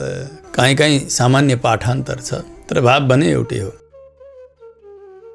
भगवान पुग्नुभयो। पुगेपछि बलिले स्वागत गर्दै भन्नुभयो, हे ब्रह्मचारी, हे ब्राह्मण देवता, कस्त्वं, तपाईँ को हुनुहुन्छ? भगवानले भन्नुभयो, म अपूर्व हुँ, आजसम्म नभएको हुँ, मभन्दा पहिले कोही छँदै थिएनन्, त्यस्तो हुँ म। ठिकै भन्नुभयो भगवानले, किनभने वेदले बताउनुहुन्छ, एको हवै नारायण आसीत् न ब्रह्मा नेशान। जगतका प्रारम्भमा केवल भगवान मात्र हुनुहुन्छ, न त्यहाँ ब्रह्मा हुनुहुन्छ, न त शङ्कर आदि गरेका देवता हुनुहुन्छ। त्यस कारणले भगवानले भन्नुभयो, म अपूर्व हुँ, मभन्दा पूर्व कोही छँदै छैन, त्यस्तो हुँ म। अनि तपाईँ कहाँ बस्नुहुन्छ? बलिले सोध्नुभयो। भगवानले भन्दैन भयो, या अखिला ब्रह्म सृष्टि। यो ब्रह्मले बनाएको यो सृष्टि छ नि, यहाँ सर्वत्र म बस्छु। वेदान्तले त्यही नै भन्नुहुन्छ, अन्तर्बहिश्च तत्सर्वं व्याप्य नारायण स्थितः। बाहिर भित्र सर्वत्र व्याप्त भएर रहने भनेका भगवान नै हुनुहुन्छ। यो पनि भगवानले सही उत्तर दिनुभएको छ। ब्रह्माजीका सृष्टिभरि बस्छु, अथवा ब्रह्म शब्दको अर्थ परब्रह्म भन्ने हुन्छ। भगवानका सृष्टिभरि म बस्छु, सर्वत्र छु भनेको म त्यस्तो व्यापक छु। बलिले सोध्नुभयो कस्ते त्राता, तपाईँका रक्षक को छन्? भगवानले भन्नुभयो अनाथः, म अनाथ छु। किन भगवानका रक्षक को हुन्छन् र कोही पनि छैनन्। त्यस कारणले भगवानले भन्नुभयो म अनाथ हुँ। सोध्नुभयो तपाईँका पिता माता को हुनुहुन्छ? भगवानले भन्नुभयो नैवताम तम च जाने, मैले मातालाई पनि जानेको छैन, पितालाई पनि जानेको छैन। भगवानका को माता को पिता?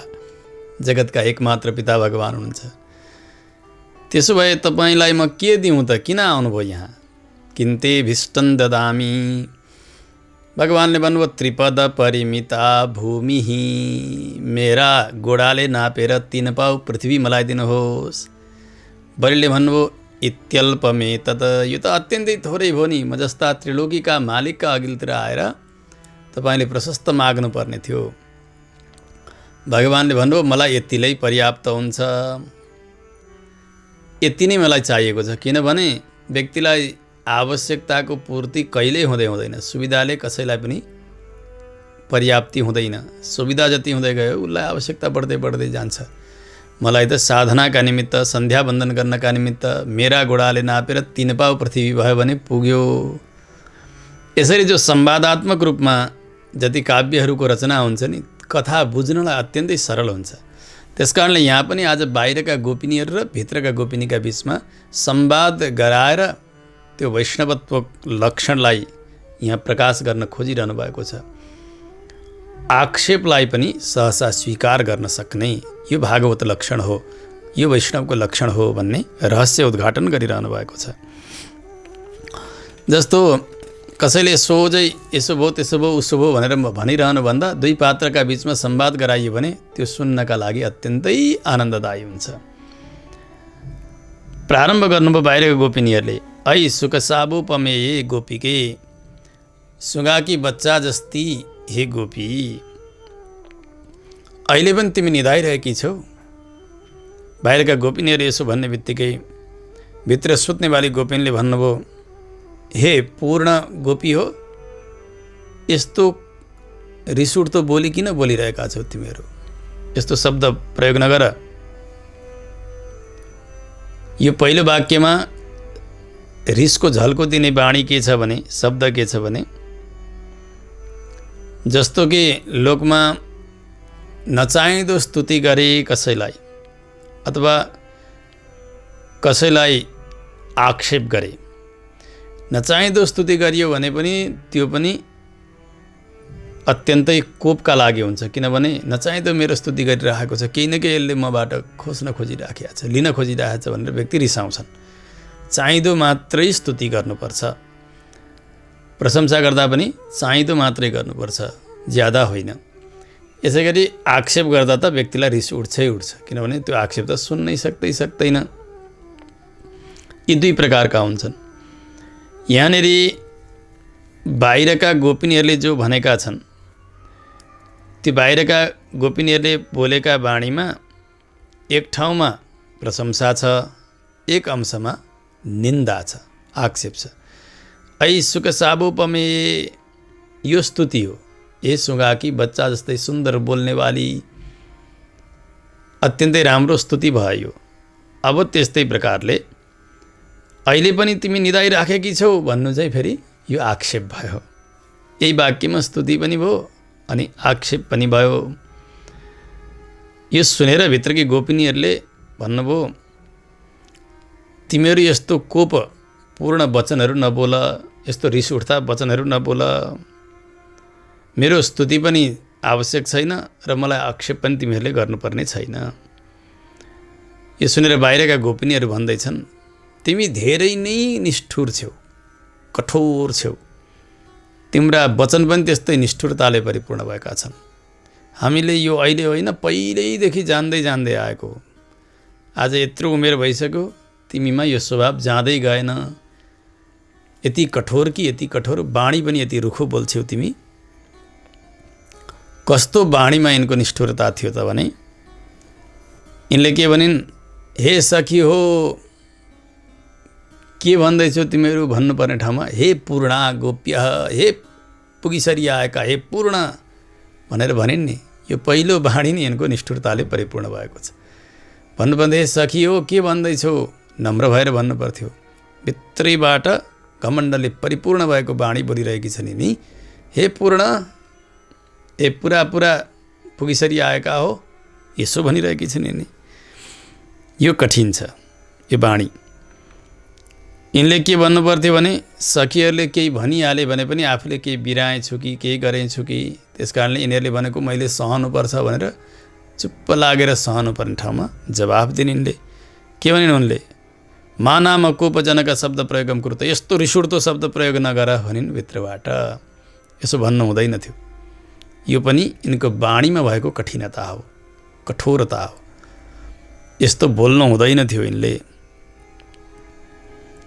अनि यिनीहरूले भने हामीले तिम्रो यो कठोरतालाई अहिलेदेखि होइन पहिल्यैदेखि जानेका छौँ। स्वभावमा पनि कठोरता, वाणीमा पनि कठोरता।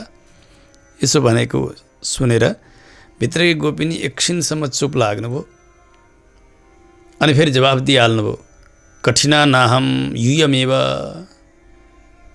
यस्तो निष्ठुर त म होइन तिमीहरू हौ। कस्ता निष्ठुर वाणी बोलिरहेका छौ तिमीहरूले।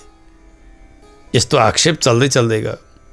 वाक कलह चलेको चलै छ, झगडा बढेको बढै छ। यो ब्रह्म मुहुर्तमा बाहिर तमाम गोपिनीहरू छन्, भित्र एउटी सुतेकी छन्। यो झगडा सारा जगतमा अब हल्ला हुने गरी हुन लागिसक्यो। ओहो, यसरी झगडा त हुनु हुँदैन यो व्रतका प्रारम्भका समयमा। यो त अनिष्ट हुन्छ। भित्रै गोपिनी स्वरूपानुरूप हुनुहुन्थ्यो, उहाँ आफ्नो स्वरूपलाई जान्नेवाली हुनुहुन्थ्यो। उहाँले बिचैमा यो झगडालाई शान्त गर्नका निमित्त भन्नुभयो, अहमेव तादृशी भवानी, ठिकै हो तिमीहरूले भनेको ठिकै हो। म नै त्यस्ती कठोर छु, मेरा वाणी नै त्यस्ता कर्कश छन्। ठिकै भन्यौ भन्ने बित्तिकै यो झगडा शान्त भइहाल्यो। कस्तो हुन्छ भने दुई पक्षमा झगडा प्रारम्भ भयो, एउटाले अर्कालाई आक्षेप गरे, अर्काले अर्कालाई आक्षेप गरे भने अलि परतिर गइसकेपछि एकले हो ठिकै हो हजुरले भने ठिकै हो भनिदिने बित्तिकै त त्यो झगडा समाप्त भइहाल्छ।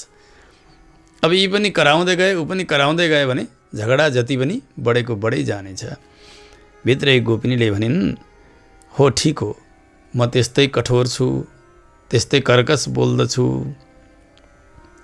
यो उत्तम श्री वैष्णवको लक्षण हो, आत्मगुण हो यो, कि आक्षेपलाई पनि सहसा स्वीकार गर्नु। आज यो गोपिनीले स्वीकार गरिरहनु भएको छ, म यस्तै कठोर छु भनेर। दोषस्य स्वनिष्ठत्व अङ्गीकारः यद्यपि बहिस्थितानां गोपीनां वचसापि प्रकाशयितुं शक्य। हुन त यी बाहिरका गोपिनीहरूले पनि हो ठिकै भन्यो, हामी नै त्यस्ता छौँ, हामी नै काम नलाग्ने छौँ भनेर बाहिरका गोपिनीहरूका मुखबाट पनि देखाउन सकिन्थ्यो। तर भित्रकै गोपिनीका मुखबाट गोदाममाझीले किन यो भनाइरहनु भएको छ त भन्दा, यस्ता उत्तम अधिकारीहरू जगतमा कोही मात्रै हुन्छन्, एक मात्रै हुन्छन्, धेरै हुँदैनन् भनेर बाहिरका त धेरै सङ्ख्याका गोपिनीहरू थिए, भित्र एउटी मात्रै। त्यस कारणले संसारमा कोही मात्र यस्ता उत्तम अधिकारी हुन्छन् भनेर देखाउनका निमित्त ती भित्रकै गोपिनीका मुखबाट यो भनाउनु भयो, म अत्यन्तै कठोर छु र मेरा वाणी त्यस्तै कठोर छन् भनेर। अब त्यसो भन्ने बित्तिकै त यो झगडा शान्त भयो।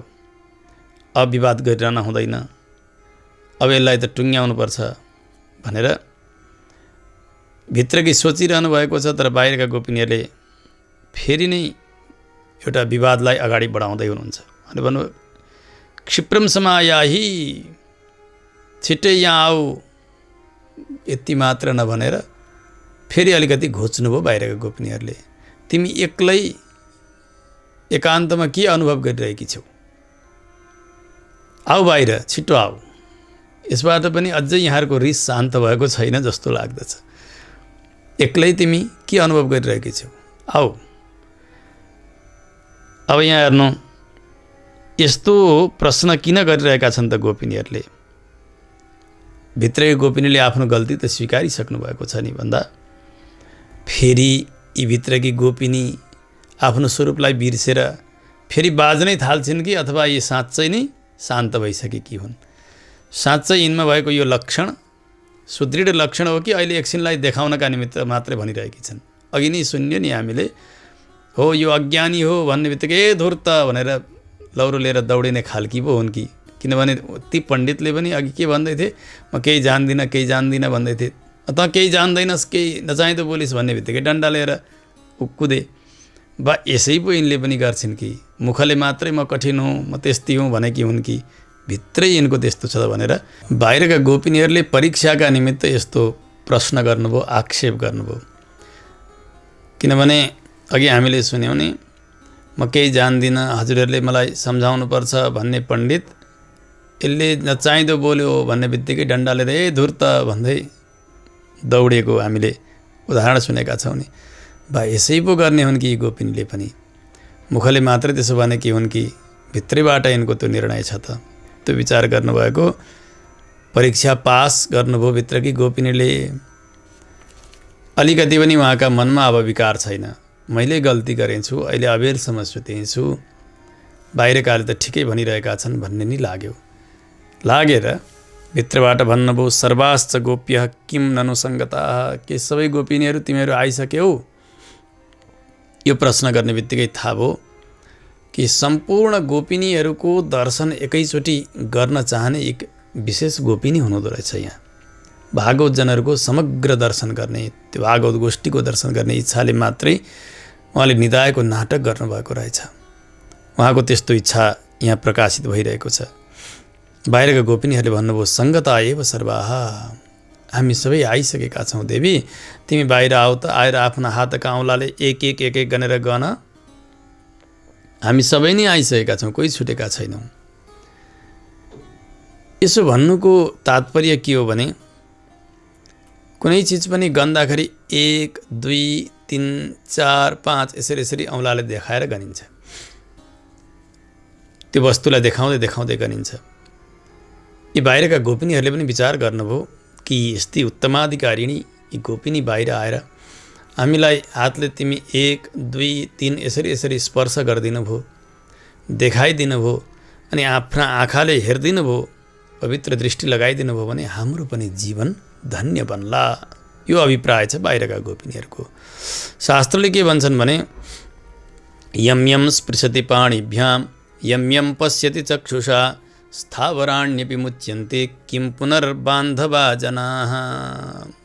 त्यस्ता महाभागवतहरूले वैष्णवजनहरूले यम यम स्पृशति पाणिभ्याम यसरी जसलाई छोइदिनुहुन्छ, चाहे झारपात लहरा बुटा पशु पक्षी यी कसैलाई पनि स्पर्श गर्नुहुन्छ भने तिनीहरूको पनि कल्याण हुन्छ, तिनीहरूको पनि मुक्ति हुन्छ। जसलाई आफ्ना दृष्टिले हेरिदिनुहुन्छ त्यस्ता भागवतजनहरूले तिनीहरूको पनि कल्याण हुन्छ। यी स्थावरहरूको त जानवरहरूको त यसरी कल्याण हुन्छ भने मनुष्यको कल्याण हुनमा कोही शङ्का होला र? त्यसै कारणले हेर्नु, सङ्गत बनाउँदाखेरि वैष्णवजनहरूको सङ्गत बनाउनुपर्छ। उहाँहरूको दृष्टि पर्दै जाओस्, उहाँहरूको स्पर्श बन्दै जाओस्, उहाँहरूका वाणी श्रवण गरिँदै जाओस्, यस्तो बन्नुपर्छ। त्यस कारणले साक्षात् यमुनाचार्य स्वामीजीले पनि भगवानसँग मोक्षको कामना गर्नु भएन। मलाई चतुर्मुखी ब्रह्मा बनाइदिनुहोस् त्यो पनि कामना गर्नु भएन। संसारको धन दौलत ऐश्वर्य केही पनि चाहनु भएन। उहाँले भन्नुभयो तवदास्य सुखैक सङ्गिनां भवने स्वस्त्वपि कीट जन्ममे इतरा वसथेषु मास्म भूत अपि मे जन्म चतुर्मुखात्मना। चतुर्मुखी ब्रह्मा बनाएर पनि मलाई हजुरको चरणदेखि विमुख हुनु छ भने त्यस्तो जन्म मलाई चाहिएको छैन। मलाई त हजुरका भागवतजनका नालीको किरो बनाएर जन्म दिनुहोस्, जसले गर्दा उहाँहरूको दृष्टि परोस्, उहाँहरूले ग्रहण गरेको त्यो उच्छिष्ट प्रसाद लिन पाइयोस्। पत्तल लगेर फ्याँकिदिनुहुन्छ हो त्यो भगवानलाई भोग लगाएको, र उहाँहरूले पनि लिएर बचेको जो उच्छिष्ट हो त्यो महाप्रसाद मेरा मुखमा पर्न सकोस्। हो यस्तो किरो बनाएर मलाई जन्म दिनुहोस्, मलाई ब्रह्मपद चाहिएको छैन भनेर यो कामना गर्नुभएको छ। त्यसकारणले यस्ता महाभागवती गोपिनी उहाँको दृष्टि पर्नेछ, उहाँका हातले हामीलाई स्पर्श गरिदिनु हुनेछ, त्यस कारणले उहाँ आइदिनुहोस् भनेर यो कामना गरेका गोपिनीहरूले भन्नुभयो आऊ आएर आफ्नै हातले एक एक गरेर गना, हामी सबै आइसकेका छौँ। अनि बाहिर आएर हामी के गर्नेछौँ भित्रकी गोपिनीले सोद्धा बाहिरका गोपिनीहरूले भन्दै हुनुहुन्छ कंसले प्रेरणा गरेको भगवान श्रीकृष्णलाई मार्नका निमित्त आज्ञा दिएको त्यो कुवलया पीडलाई मारिदिने वाला भगवानको कीर्तन गर्नेछौँ। यो पहिलो विशेषण बताउनु भयो भगवानका लागि। हामी सबैले जानेका छौँ भगवान श्रीकृष्णको चरित्रमा भगवान मथुरा प्रवेश गरिसके पछाडि भगवानले पहिले धनुष टुटाउनु भयो, त्यस पछाडि पुग्नुभयो भगवान कुवलयापीडका यहाँ। अत्यन्तै दुष्ट माउतीहरू पनि छन्। बाटामा त्यो 10,000 हात्तीको बल भएको हात्तीलाई खडा गरेको छ। अब त्यहाँ भगवान पुग्नुभयो, हटा माउते हात्तीलाई भन्दा उसले हात्ती लिएर आउँछ। भगवानले पिताम्बरले कम्मर कस्नुभयो, हात्तीलाई एक मुक्का प्रहार गर्नुहुन्छ, हात्ती रन्थनिएर भाग्यो। भगवान लखेट्दै जानुहुन्छ, फेरि हात्ती फनक्क फर्केर भगवानलाई लखेट्छ, कहिले कहिले भगवान लखेट्नुहुन्छ, कहिले भगवान उसका टाङ बनी छिर्नुहुन्छ, पछाडि जानुहुन्छ, फेरि अगाडि आएर भगवानले उसका सुनमा समाएर फन फन फन फन घुमाउनु भयो। त्यो विशाल हात्तीलाई भैँमा बजार्नुभयो, कुवलयापीड समाप्त भयो।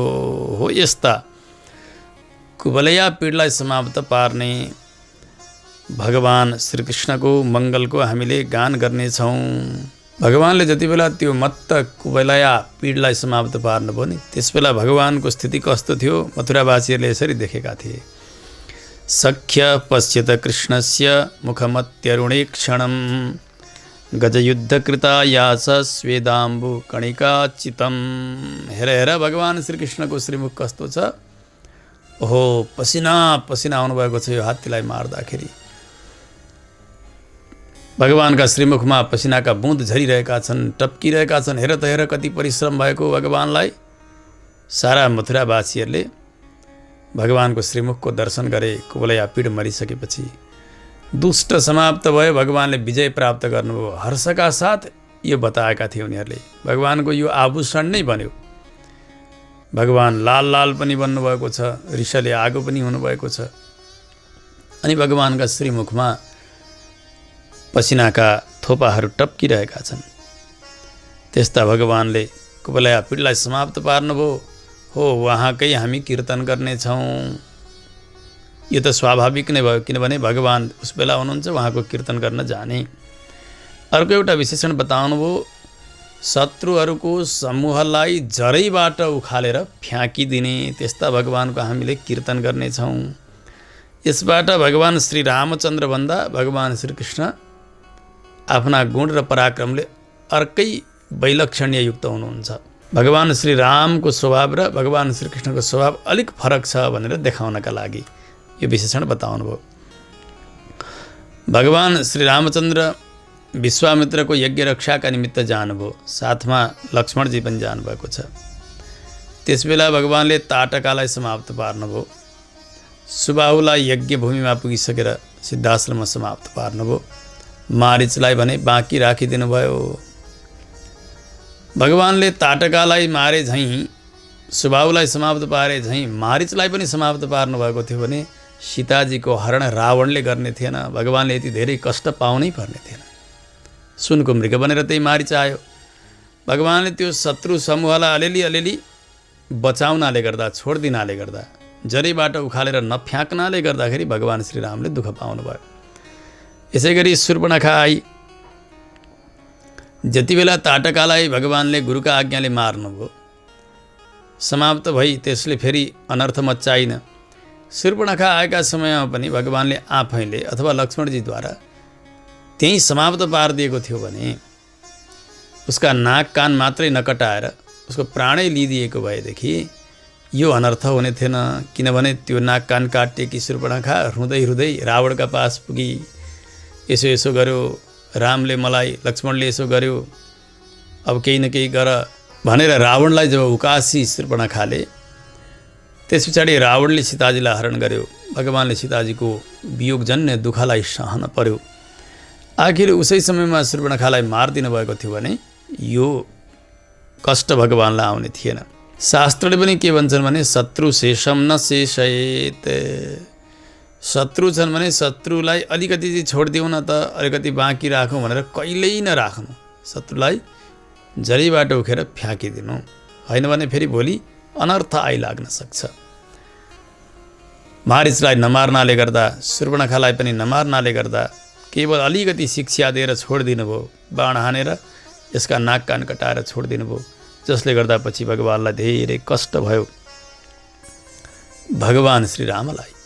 परन्तु भगवान श्रीकृष्ण त यो जान्नुहुन्थ्यो, मैले रामावतारमा यसो गर्नाले गर्दा दुःख पाएँ, अब कृष्ण भनेर आएको छु, अब त म काहीँ कसै गरी पनि शत्रुलाई बाँकी राख्दिनँ, जो अगाडि आइलाग्छ उसलाई निमिट्यान्न पारेर छोड्छु भन्ने भगवानले यस्तो प्रतिज्ञा गर्नुभयो। त्यस कारणले न पुतनालाई छोड्नुभयो, न सकटासुरलाई छोड्नुभयो, न तृणावर्तलाई छोड्नुभयो, न वत्सासुरलाई, न पित्तासुरलाई, न बकासुरलाई, न अगासुरलाई। भगवान जो आउँथे ऊ सबलाई समाप्त पार्दै जानुभयो। त्यसै क्रममा भगवानले यो कुबलया पीडलाई पनि त समाप्त पार्नुभयो नि। यसरी शत्रु समूहलाई जरैबाट उखालेर फ्याँक्नेवाला भगवान श्रीकृष्णको हामीले कीर्तन गर्नेछौँ। यस्तो आश्चर्य चर्यालाई हामीले कीर्तन गर्नेछौँ। अत्यन्तै आश्चर्य चर्या छ भगवानको। कस्तो छ? अस्ति पनि हामीले सुन्यौँ, माँ यशोदा दही मन्थन गर्नका निमित्त त्यो मटकामा दही राखेर मदानी लगाएर घल घल घल घल दही मन्थन गरिरहनु भएको छ। माथि माथि त्यो नौनीको डल्लो टप्किरहेको छ। भगवानजी रुक्कै जानुभयो, उठेर गएर भन्नुभयो, मैया यहाँ घुँ घुँ घुँ गरेर के कराउँदैछ? मैयाले भन्नुभयो, ननु भूतम, यहाँ भूत छ, भूत। कन्हैया यहाँ आउनु हुँदैन, अलि पर बस। भगवान झन्झन छेउ जान्छन्। नै माँ यहाँ के कराइराखेको छ? मैया भन्छ, नै भूत हो। ननु भूतम यहाँ दूरमा पै आही, अलि टाढै जानु। भगवान पनि भन्नुहुन्छ, त्यो भूतलाई हटाइदिनु नि त मैया। छेउ जानुभयो। यसो अगाडि पुगिसकेपछि हेर्नुहुन्छ, नौनी छ। नवनीतमिदम इति सम्बदति कृष्णै। होइन, यो त नौनी रहेछ, यो त माखन रहेछ भनेर भगवान मुसुक्क हाँस्नुभयो। भगवानको जो यो बन्द मुस्कुराहट छ, यो ठट्टापन छ नि, यो ज्ञानी ध्यानी सबैहरूलाई मोहित गर्ने प्रकृतिको छ। त्यसकारणले भगवान आश्चर्य चेष्टा गर्ने त्यस्ता भगवान श्रीकृष्णको हामीले कीर्तन गर्नेछौँ आऊ भनेर बाहिरका गोपिनीहरूले भित्रकी गोपिनलाई आह्वान गर्नुभयो। यसको अझै भित्रमा प्रवेश गर्दा स्वापदेशद्वारा आचार्यहरूले यसरी बताउनुहुन्छ, यहाँ पनि आचार्यका सत्शिष्य जो प्रधान शिष्यकै उत्थापन हो, यो उहाँकै महत्त्वलाई नै यस गाथाद्वारा पनि बताइरहनु भएको छ। पहिले धेरै विवरण दिइसकेको हुनाले यहाँ थोरै मात्रै बताइन्छ। पहिलो विशेषण बताउनु भयो, हे बालसुकी, ए सुगाको बच्चा भनेर यसरी सम्बोधन गर्नुभयो। जस्तो कि सुगाको बच्चालाई लिएर आउँछन् व्यक्तिले, ल्याएर आफ्ना त्यो पिञ्जरामा थुनिसकेपछि चारा दिएर त्यसलाई सिकाउँछन्। गोपी कृष्ण कहो भन्दा ऊ गोपी कृष्ण कहो भन्छ, राम राम सिकाए राम राम भन्छ, कृष्ण कृष्ण सिकायो कृष्ण कृष्ण भन्छ। केही सिकाएन नि त घरमा बिहानदेखि बेलुकासम्म झगडा हुन्छ भने त्यसले कण्ठै गरेको हुन्छ। ती श्रीमती के भनेर बाँच्छिन्, श्रीमान के भनेर कराउँछन्, त्यो सबै उसले कण्ठ गरेको हुन्छ। हामीलाई बताउनुहुन्थ्यो आचार्यले, अध्ययनका समयमा कसैले लिएर आएछन् सुगाको बच्चो पिञ्जडामा थुने, त्यो घरमा बिहानै बेलुकै जहिल्यै पति र पत्नीका बिचमा ठोकठाक चलिरहने, टाकटुक चलिरहने गर्दो रहेछ। जहिल्यै उनी खाने नखाने चिज खाएर आउने, श्रीमतीले यहाँ घरभित्र प्रवेश गर्ने बेलामा तथा नाम गाली गर्ने गर्थिन्। समय बित्दै गयो, अब त्यो त कण्ठ गरिरहेको छ त्यो सुगाले। ती उसका पति त्यहाँ भित्र प्रवेश गर्ने बित्तिकै उसै गरी त्यो जसरी ती महिला कराउँथिन् त्यो सुगा त्यसै गरी कराइदिन्थ्यो। एक दिन त्यस घरमा कोही मान्यजन आउनुभएछ, पाहुना। साँझमा ती घरका मालिक त आएका होइनन्, तर त्यो ढोकाबाट यताभित्र प्रवेश गर्न नपाइकनै बाहिर झुन्डाएको त्यो सुगा छ पिञ्जडामा। ती आएका व्यक्तिलाई देख्ने बित्तिकै ऊ तथा नाम गाली गर्न थाल्यो, जसरी ती महिलाले गाली गर्थिन्। भन्ने नभन्ने के हो के भन्न थाल्यो त्यो सुगाले। बिचरा ती पाहुनाले विचार गरे, ओहो यो घरको सुगा त यति गाली दिन्छ भने यो घरका मान्छेको अवस्था होला, यहाँ त बस्नुहुन्न भनेर उनी त्यही साँझ त्यहाँबाट भागे, त्यहाँ बसेन। यो किन बताउन खोजिएको हो भने सुगालाई जे सिकायो त्यही नै भन्ने हो उसले, जे रटायो त्यही नै गर्ने हो उसले। जसरी श्री गोदादेवीले पनि आफ्ना हातमा सुगा लिनुभएको छ। यसको तात्पर्य के हो भने गोदादेवीले यो सङ्केत गर्दै हुनुहुन्छ, सुगाले जे सिकायो त्यही मात्रै जानेको हुन्छ। यसै गरी मैले पनि जे भन्दैछु नि, यी मेरा वाणी होइनन्, मेरा पूर्वाचार्यहरूका वाणीहरू हुन्। उहाँहरूले जे शिक्षा दिनुभएको छ म त्यही मात्रै बताइरहेकी छु, कोही नयाँ कुरा बताइरहेकी छैन, मनमुखी बताइरहेकी छैन। यो सङ्केत गर्नका निमित्तै सुगा लिनुभएको छ माताजीले हातमा, श्री गोदादेवीले। त्यसकारणले पूर्वाचार्य शिक्षित सुक्त्यनुविधायी वचसा भवितव्यम, पूर्वाचार्यहरूले जे बताउनु भएको छ त्यसैको अनुकूल भएर रहनुपर्छ र तिनै वाणीहरू बोल्नुपर्छ। मनमुखी जे पाए त्यही बोल्न हुन्न। अनि यो शास्त्र हो ऊ शास्त्र हो भनेर जतासुकै अनर्थ गर्न हुन्न। पूर्वाचार्य परम्परामा जसरी शास्त्रार्थ निबद्ध भएर आएको छ त्यही नै प्रकाश पार्नुपर्छ। यो सत्शिष्यको लक्षण हो। यो देखाउनकै निमित्त यहाँनिर बालसुकी भनेर बताउनु भएको जान्नुपर्छ। त्यस्तै प्रकारले भगवान् श्रीकृष्णले एउटा दुष्ट हात्तीलाई मार्नुभयो, कुवलया पीड नाम गरेको। यहाँ पनि भगवान् श्रीकृष्ण भनेर प्रधान आचार्यलाई बताइएको छ र ती सुतेकी गोपिनी भनेर आचार्यका अन्तरङ्ग शिष्यलाई बताइएको हो। अघि पनि बताइयो। गुरुदेवले पनि एउटा हात्तीलाई समाप्त पार्नु भएको हुन्छ। कस्तो हात्ती? एकदमै डरलाग्दो हात्ती छ, जो पञ्चेन्द्रिय रूप हात्ती। 5 इन्द्रिय छन् नि, चक्षु, श्रोत्र, घ्राण, रसना, त्वग, यी 5 ज्ञानेन्द्रियहरू, यिनीहरूलाई नै हात्ती भनेर बताइएको छ। काहीँ काहीँ मनोवारण क्लेश दावाग्निदग्ध, यो मनलाई पनि हात्ती भनेर बताइएको छ। यी दुवै अर्थहरू घट्न सक्छन्। यी 5 इन्द्रिय रूप हात्तीलाई, यिनीहरूको घमण्डलाई नाश गर्न सक्ने सामर्थ्य भनेको सच्चा ज्ञानानुष्ठान सम्पन्न आचार्यहरूमै हुन्छ। इन्द्रियका वशमा उहाँहरू हुनुहुन्न, यही तात्पर्य हो। भगवानले कुवलया पीडलाई समाप्त पार्नुभयो, आचार्यले इन्द्रिय रूप हात्तीलाई समाप्त पार्नु भएको छ। अर्को मनलाई नै हात्ती भन्ने हो भने मनोवारण, यो मनरूपी हात्तीलाई पनि नियन्त्रण गर्न सक्ने भनेका सच्चा ज्ञानानुष्ठान सम्पन्न आचार्य नै हुनुहुन्छ। त्यसकारणले त्यस्ता आचार्यका सन्निधिमा जाने र उहाँकै कीर्तन गर्ने। आचार्यले शत्रु समूहलाई जरैबाट उखेलेर फ्याँक्नुहुन्छ, जसरी भगवान् श्रीकृष्णले फ्याँक्नुभयो। रामावतारमा त कसैलाई बचाउनाले गर्दा भगवान्लाई आपत्ति आयो, कृष्णावतारमा सबैलाई नै भगवान्ले सक्नुभयो। आचार्यले पनि सबैलाई सक्नुहुन्छ। यसको तात्पर्य के हो भने शाक्योलुक्यादि दुर्मतानाम सर्वात्मनाथ विध्वंसनमेव, जति पनि अवैदिक मतहरू छन् चारवाक आदि गरेका, यिनीहरूको जरैबाट उखालेर फ्याँकिदिनु भयो। शास्त्र प्रमाणद्वारा वेदलाई स्थापित गरेर वेदद्वारा यी नास्तिकहरू सबैको खण्डन गरिदिनु भयो, यिनीहरूलाई समाप्त पारिदिनु भयो भन्ने नि अर्थ हो। कसैलाई बाँकी राख्दै राख्नु भएन। पाषण्ड द्रुमसण्ड दावदहनः चार्वाक शैलासनिः बौद्धध्वान्त निरासवासरपतिः जैनेभ कण्ठीरव मायावादि भुजंग भंग गरुड़ स्त्रैविद्य चूड़ामणिः श्रीरंगे सजयध्वजो विजयते रामानुजोयम मुनिः।